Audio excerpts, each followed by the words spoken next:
अभाव जीवन में समस्तंकर थाए। कहार समय, कहार संपर्क, कहार धन और कहार शांतिर अभाव। ता भितर जी खाप खुआई पारा से ही जीति जाए। जे निज स्वार्थ पर अन्य को केवल नाम मात्र ही व्यवहार करे तेबे ताठो नीरवतार सहित दूरे जावा उचित। भाग्य एवं हृदय मध्य केबे भी भल संपर्क न थाए। जहा हृदय रे थाए ता भाग्य रे न थाए। परिस्थितिर बहाना देखाई संपर्क भांगुवा लोक जीवन में कदापि संपर्क मूल्य बुझी पारेनि कि केबे भी शांति रे रही पारेनि। जे ज्ञानी होइथाय ताको बुझेई हेबो, जे अज्ञानी होइथाय ताको भी बुझेई हेबो, किंतु जे अहंकारी ताको बुझाइबा संभव नुहे।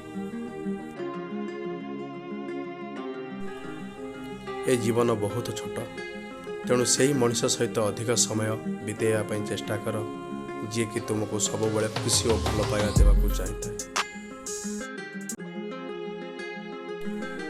जीवनर संज्ञा बुझिया समस्त पक्षे सहज नुहे। सेही मनुष्य जीवनर संज्ञा बुझी थाए जे दुख कष्ट सहिबा जानी थाए। जाग्रत हो और निज को प्रस्तुत कर। लक्ष्य स्थल न पहुंचा पर्यंत विश्राम पाई तरबर हुआ नहीं। आम चैनल सहित जोड़ी ही रही आपको